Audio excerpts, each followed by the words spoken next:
You're here to demonstrate your devotion to God and to live a monastic life. After a year, you can make your vows and become a fully fledged brother. I meant something specific about the brothers that are here. But you know them yourself.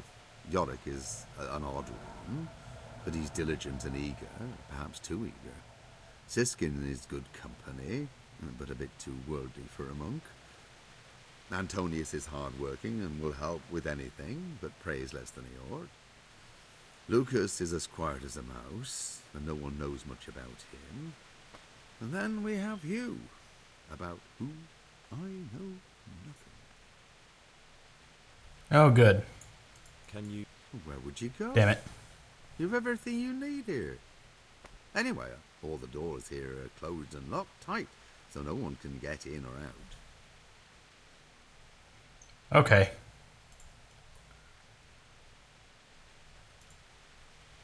Well, you gave me a lot of stuff. Hello, Nevlis. I'm Gregor, a novice. We're just talking about you. Know. I saw you at the ceremony. My name is Nevlis, and I'm the provost here. I'm in charge of the monastery's property, as well as handling trade with the outside world. That means you get to leave the monastery? No, not at all. I just write lists and send them out. Interesting. Tell me about yourself. I'm the provost of this monastery. It's my job to ensure the monks live a humble life and that any surpluses go to the poor. But in reality, I spend all my time making sure my brother's gluttony and the construction of a new church don't swallow up the few resources we have left. I'm interested in the election of the new abbot. You're not alone. Everyone's so worked up about that they spent no time considering how they could make the monastery a better place now. Why? What's wrong with it now? Many brothers think more about their stomachs than prayer. The older brethren bend the rules of the order to make them fit their interests. So, to balance the scales, they want the novices to lead exemplary lives. Sin abounds here, just as in the outside world.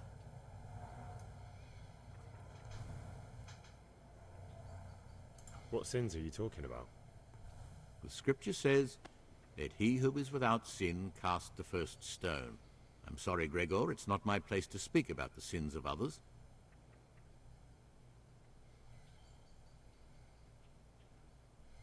Why do you want to become abbot? Because when I see the way things are headed around here, I have no other option. Itinerant preachers speak of the corrupted black heart of the church, and I can't deny there's truth in what they say. I'd like to change things and bring back meaning and esteem to the monastery. I'd be interested to know more about Brother John. I don't like to speak ill of people, but Circuitor John is the worst person the monks could pick to represent them. He's nothing but an old schemer and pedant who preaches water but drinks wine. He's won the older brethren over because they know he won't call an end to their debauchery. Tell me something about how the new abbot will be elected.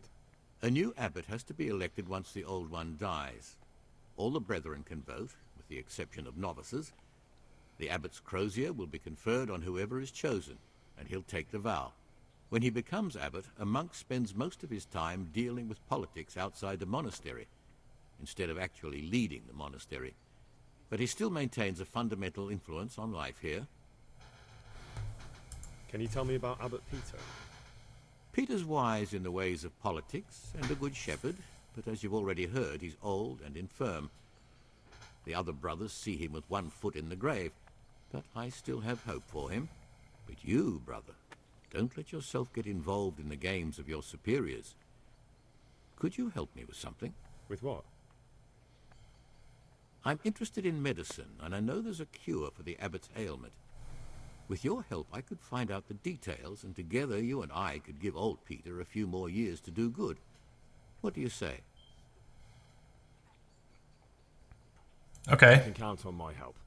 What do you need me to do? In order to get the recipe for this medicament, a few rules will need to be broken. Now you know most of the brothers believe every illness is a message from God, and that it's not our place to deny his will. I, however, think if God sent us not just illnesses, but also the medicine to cure them, then it's our duty to relieve people of their suffering. The cure for Abbot Peter's illness could be contained in one of the books in our library. but it will certainly be amongst the libri prohibiti, the forbidden books, those we aren't permitted to read. Okay. I know where it is. Is there anything you can tell me that would help? There's a key to the cabinet in the prior's chambers. The librarian should have another one, or you can acquire some lockpicks. But I can't tell you where or how. Perhaps Brother Salarius could help. Oh yes, Brother Salarius. I'm ready. One more important thing. There's always someone in the library during the day. To pass unwatched, you'll need to go at night. It's locked, but I'm sure you'll manage to get in. They say Brother Salarius understands locks, but don't tell him why you need it. Once you have the book, bring it to me, and I'll then use it to make Peter's medicine. We'll soon have the election of the abbot over and done with. Cool.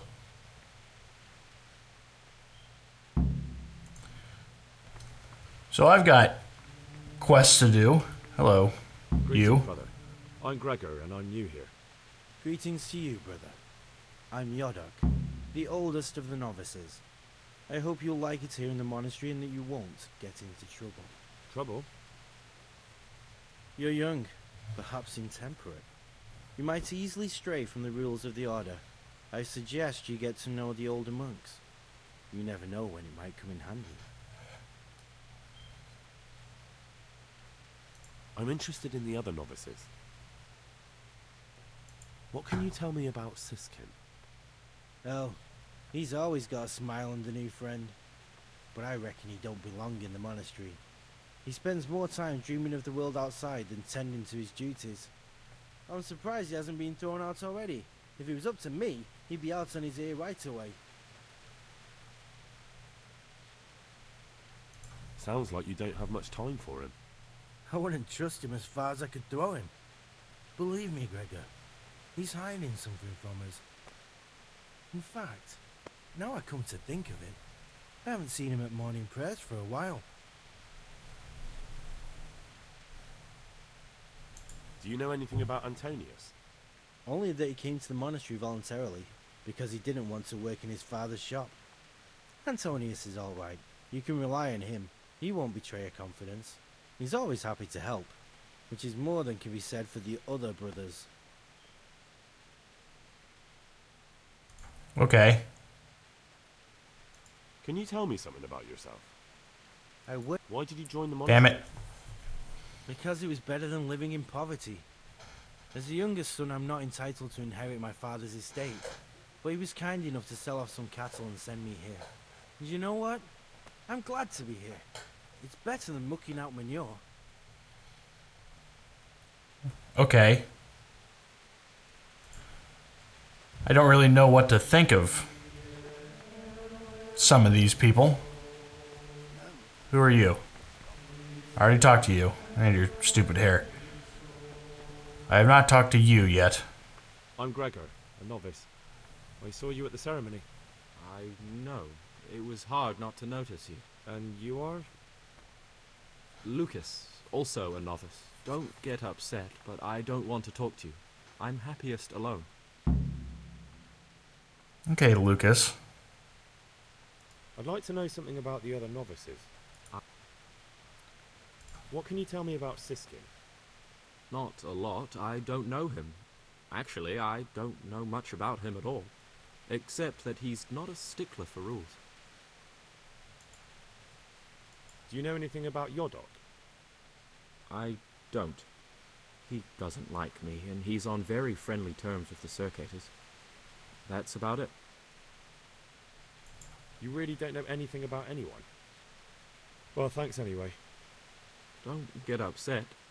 I'm sorry I can't tell you more. I just haven't felt like getting to know anyone yet. Will you tell me something about yourself? There's nothing I can tell you. I mean, where you're from, what sort of life you had before, that sort of thing. I'm a novice, and my monastic name is Lucas. Nothing else matters. Okay. Interesting. Come on. Is there really nothing at all you can tell me? I could, but I don't want to. I'm sorry. I want to stay focused on work and prayer, not on who I once was. I never will be again. What has been isn't important for us. We cast the past aside when we walked through the monastery gates and took our oath. Never forget that. Interesting. I'd like to ask you something about the monastery. Never mind. You know what? This guy is fishy. Yeah. But then the game might make it seem like he's supposed to be fishy. I know how this works. Don't close the door, don't close it. Thank you. Okay. I see. Okay, what's going on in here? Who are you? You are monk. Is there someone who's not monk? Oh. There's someone who's not monk here. No. Door's locked. Pay indulgence. I don't think so. I don't have 100 wing wangs for that. Can I go this way? No, it's locked. This is silly. Yeah, it's the same monk from earlier. Where are you guys going? Huh. Okay. That's John. That's Brother Librarian. That's an awful name. Monk. Let me talk to Brother Librarian real Praise be quick. to Christ, brother.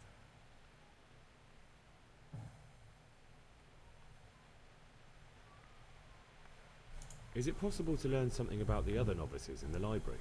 Only the abbot and the prior keep such records. And can I see them? No. The abbot writes and keeps his records in his chambers, and only he and the prior are permitted to read them. Maybe I should become the prior. I've heard there are some forbidden books locked up in the library. That's correct. They're here, safely hidden away from anyone who might be tempted to read them. It's not me.